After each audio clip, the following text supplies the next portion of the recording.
ఓం శ్రీ గణేశాయ నమః. ఓం శ్రీ గురుభ్యో నమః. ఓం శ్రీ మహాగాయత్రీ మాత్రే నమః. శ్రీ మహాగాయత్రీ మాత యూట్యూబ్ ఛానల్కు శ్రోతలందరికీ సాదర స్వాగతం. ఆహ్వానించువారు కాశీవజ్ర సుబ్రహ్మణ్య శర్మ, నిడదవోలు.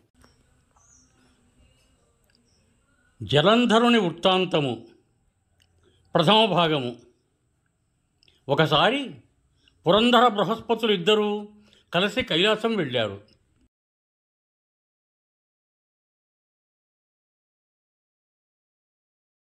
శివుడు వారి జ్ఞానాన్ని పరీక్షించే సంకల్పించి భేతాళ రూపంలో కనిపించాడు.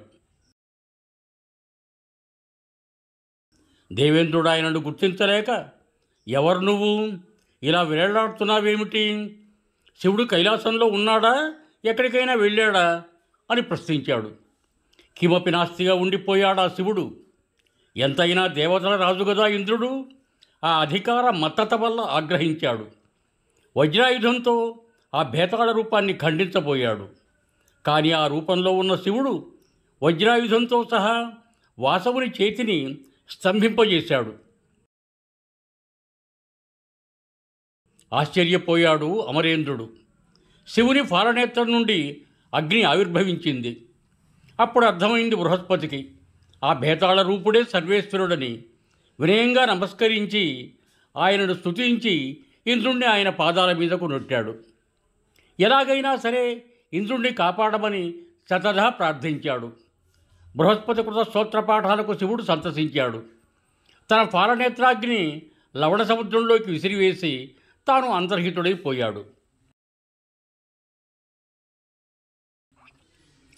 అలా ఈశ్వరుడి చేత ఉప్పు సముద్రంలోకి విసిరివేయబడ్డ ఆ అగ్ని తక్షణమే బాలుడిగా పరిణమించింది.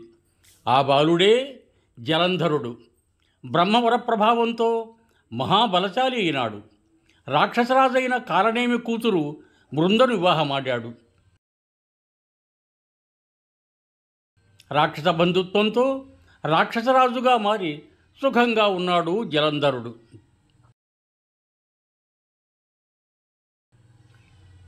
జలంధరుడి జులుం.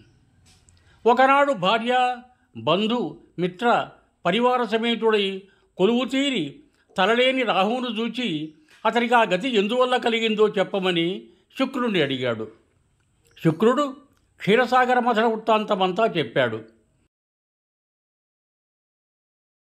అది విన్న జలంధరుడు దేవతాద్వేషిగా మారాడు. సర్వ సైన్యాలను సమాయత్తం చేసుకొని స్వర్గంపై సమరభేరి మ్రోగించాడు. అతిలోక భయంకరమైన యుద్ధం జరిగింది. తట్టుకోలేని దేవతలు పారిపోయి మేరుపర్వత గుహల్లో దాక్కున్నారు.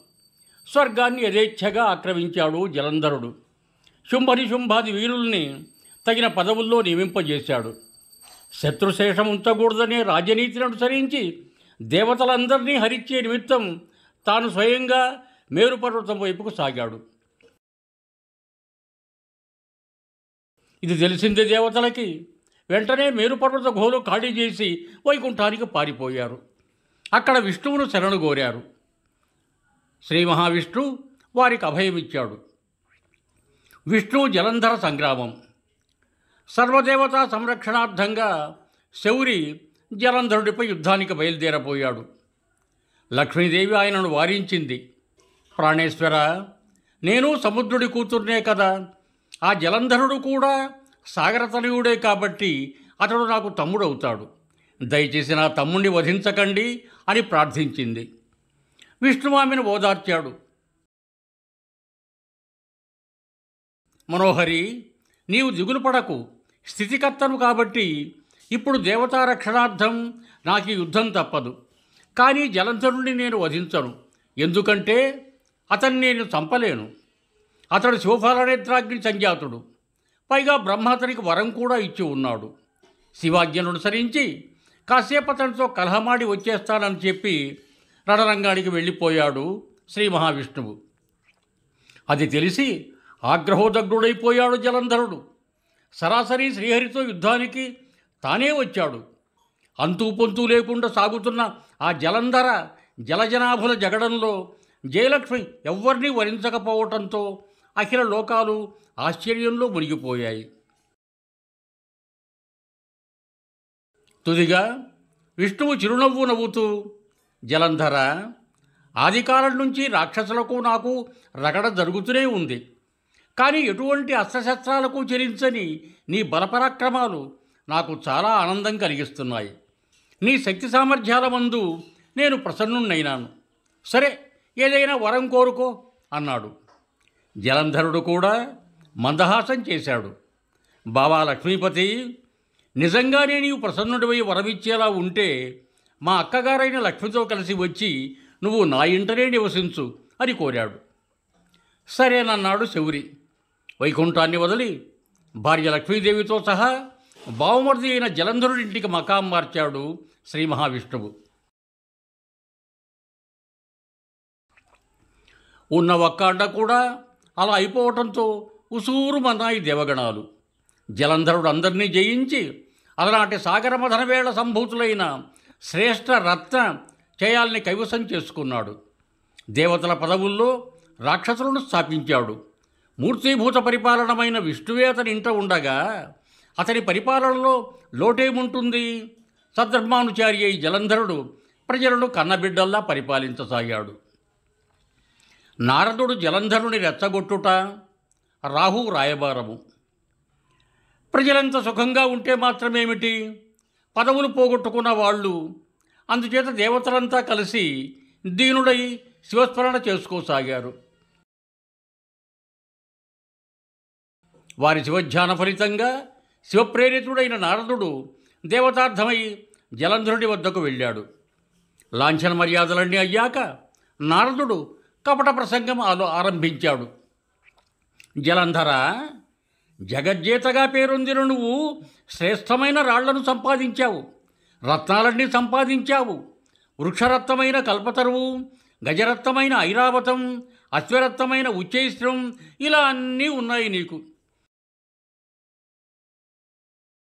కానీ నారీరత్నం మాత్రమే లేదయ్యా. స్త్రీలందరిలోకి సర్వశ్రేష్ఠ పార్వతి. ఆవిడ్ని కూడా నీ జనానంలోకి చేర్చుకుంటే తప్ప నీ జగజ్జేత బిరుదు సార్థకం లేదోయ్ అని చెప్పాడు జలంధరుడు. మనస్సు జగన్మాత మీదికి మళ్లించి తన దారిన తాను చక్కా పోయాడు ఆ జగడాల మారి నారదుడు.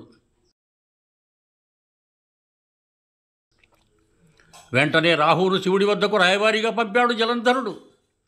శంకర, వల్లకాట్లో తిరుగుతూ బూడిద పూసుకొని భూతప్రేత పిశాచాలతో కేరింతలాడే నీకు భార్య యొక్క అవసరమేమీ లేదు.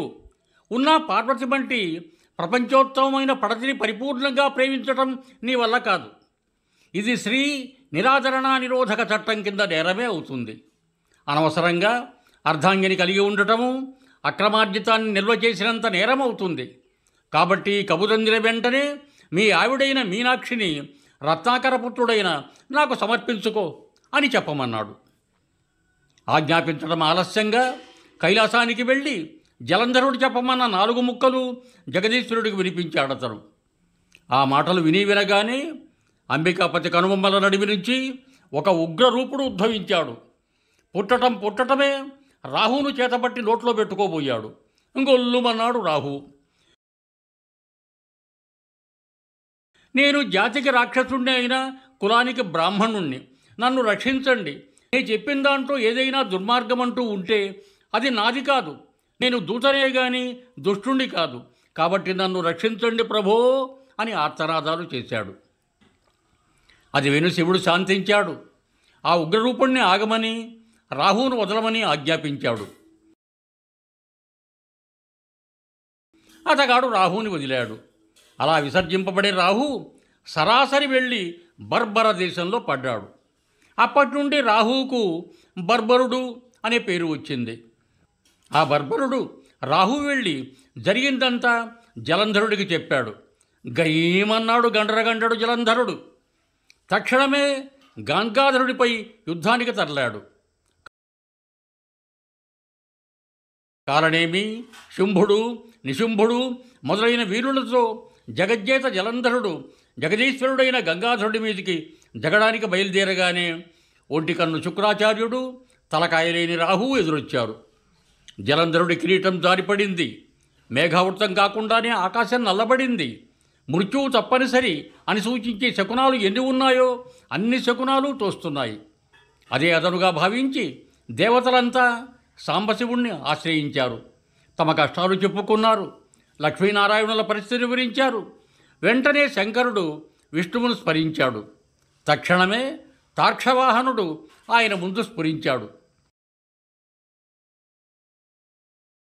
ఏమిటిదంతా అని అడిగాడు ఈశ్వరుడు. ఇంద్రుణ్ణి కాల్చవలసిన నీ ఫాలనేత్రాగ్నిని నీరధిలోకి నెట్టావు నువ్వు. ఆ ఫాలనేత్రాగ్ని జలంధరుడిగా మారి దేవతలకు ముప్పుగా పరిణమించింది. వాడు నీ అంశతో పుట్టడం వలన, సముద్రం ద్వారా జన్మించి లక్ష్మికి సోదరుడు కావటం వలన, సృష్టికర్తగారైన 4 తలకాయల వారు ఆ రాక్షసుడు శివుడి చేత మాత్రమే నిర్జింపబడేట్లు వరాన్ని దయచేయటం చేత నేను అతన్ని చంపలేకపోయిన మాట నిజమే. మహాశ్చర్యకరమైన అతని బలపరాక్రమాలకి గాను వరం కోరుకోమంటే రమాసహితంగా తన ఇంటనే ఉండమని కోరుకున్నాడు. ఆడిన మాట తప్పలేక ఇన్నాళ్ళు అక్కడే మసలుతున్నాను. ఇక నీ దయ అన్నాడు విష్ణువు. సశేషం యువం భూయాత్ సర్వే జనా సుఖినో భవంతు. ధన్యవాదములు. మీకు నా ఈ వీడియో నచ్చినట్టయితే దయచేసి ఒక లైక్ కొట్టి మీ బంధుమిత్రులకు కూడా నా ఈ వీడియోను షేర్ చేయగలరు. అదేవిధంగా నా ఛానల్ను కూడా సబ్స్క్రైబ్ చేయ ప్రార్థన. మరొక్క మారు ధన్యవాదములతో భవదీయుడు కాశీవజ్జల సుబ్రహ్మణ్య శర్మ, నిడదవోలు, తూర్పుగోదావరి జిల్లా.